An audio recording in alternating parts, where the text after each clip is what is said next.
Bismillahirrahmanirrahim. Kita lanjutkan materi video kita mengenai hono atau kata ganti en dan y.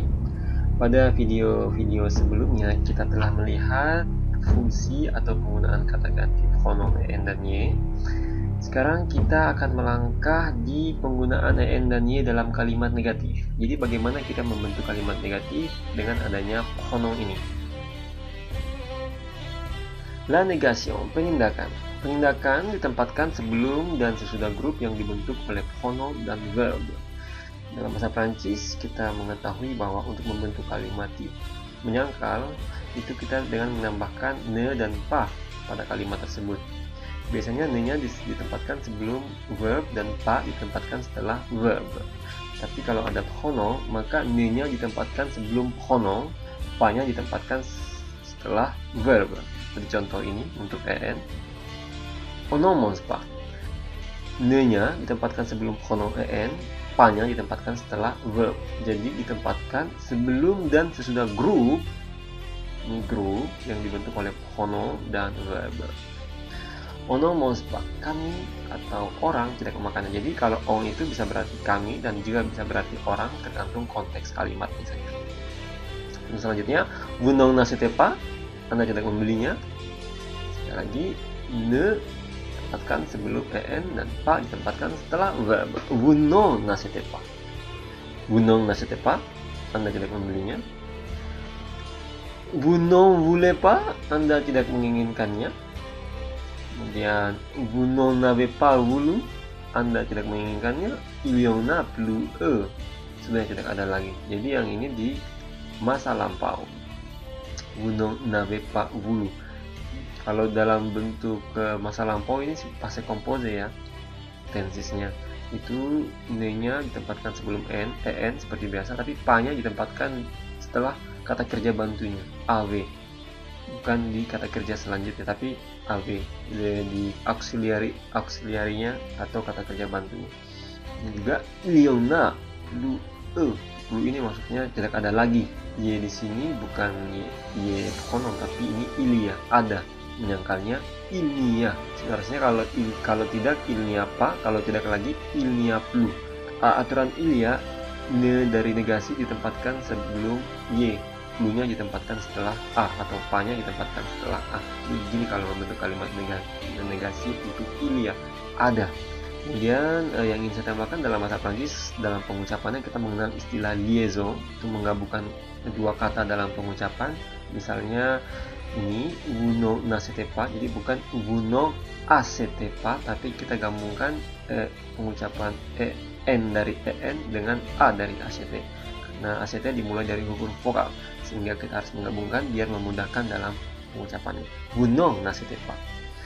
Dan ini juga vous n'en avez pas voulu. Jadi bukan vous n'en avez pas voulu, tapi n-nya dilanjutkan dengan a. Vous n'en avez pas voulu. Sama juga dengan ini. Il y en a plus. Bukan il y en a plus, tapi il y en a plus. Mari kita lihat contoh untuk y, pronom i. Je n'y vais pas. Saya tidak berangkat. Cabut, maksudnya kalau di bahasanya di Indonesia kan sering kita bilang saya cabut dulu ya. Jadi kalau saya tidak cabut itu kita je n'y vais pas, artinya saya tetap, saya nggak kesana. Kemudian contoh ini tadi sama untuk penindakannya, ne ditempatkan sebelum pronom, pa-nya ditempatkan setelah kata kerjanya. Ini dari kata kerja aller, v. Yang kedua, je n'y pense pas. Je n'y pense pas. Kemudian il y en a plus. Ini saya keliru ya. Ini artinya sudah tidak ada lagi, tapi y di sini bukanlah pronom. Dia harusnya di sini ya, yang kita en, karena ini il y. Wah, di sini saya yang keliru malah. Il y en a plus. Jadi sekali lagi ini y ini bukan y y pronom ya, tapi ini adalah il y. Sementara yang pronom di sini en. Jadi harusnya dia ada di sini, bukan di sini. Oke deh, contoh selanjutnya, je ne suis plus allé. Saya tidak kesana lagi. Ini mas bentuk lampau passé composé sama dengan je ne suis plus allé. Perhatikan di sini yang saya tekankan adalah menempatkan negasinya. Ne ditempatkan sebelum pronom, ini benar, tapi plus-nya itu atau pa itu ditempatkan setelah auxiliarnya, kata kerja auxiliar, kata kerja bantu, bukan di belakang ale. ya kan, sama dengan ini. Vous n'avez pas, vous lupanya bukan di belakang vous tapi di belakang avez. Kata kerja yang pertama yaitu kata kerja bantu.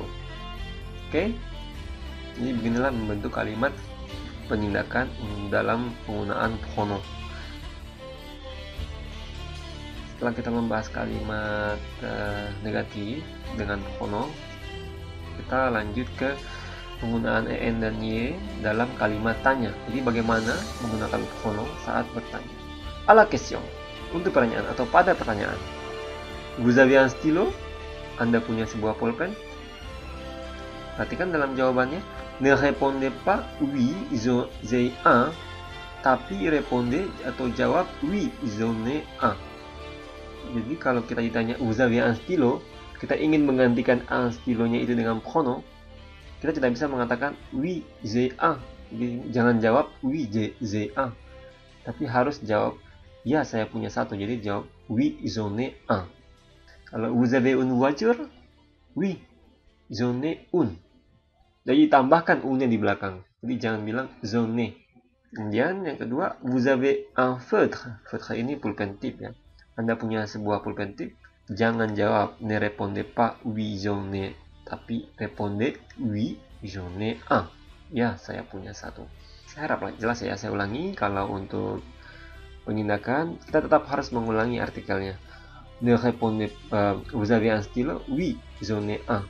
Vous avez une femme? Oui, j'en ai que une. Artinya ya, saya hanya punya satu. J'en ai que une. Que di sini untuk menyatakan bahwa saya hanya punya satu. Tapi saya belum punya istri ya. Itu hanya contoh soal. Saya tambahkan contoh lain, misalnya vous avez des enfants? Oui, j'en ai deux. J'en ai trois. J'en ai quatre. J'en ai six. Six sudah terlalu banyak ya kan. Oke, demikian penggunaan en dan y dalam kalimat tanya atau penggunaannya saat kita bertanya. Kita akan melangkah ke en dan y dalam kalimat idiomatik. Di sini dia bukan pronom tapi satu kesatuan en dan y. Idiomatik itu dalam artian artinya bukan seperti arti sebagaimana biasa, tapi dia arti yang khusus di mana tidak dapat dipisahkan dengan kata-kata lainnya. Jadi satu kalimat misalnya, maka itu artinya tidak bisa kita artikan kata per kata. Ya, kita kenal dengan istilah ungkapan. Namun di sini saya tidak gabungkan dengan pronom karena ini sebenarnya berbeda. Hanya saja saya menambahkannya agar nanti tidak bingung. En dan y sebagai pronom dan en dan y yang dipakai dalam kalimat idiomatik. Oke, demikian video mengenai pronom en dan y. Terima kasih atas perhatiannya. Kita lanjutkan di video selanjutnya en dan y dalam kalimat idiomatik. Oke, jadi silakan lanjut ke video ungkapan. Merci beaucoup pour votre attention. À très bientôt alors. Ciao.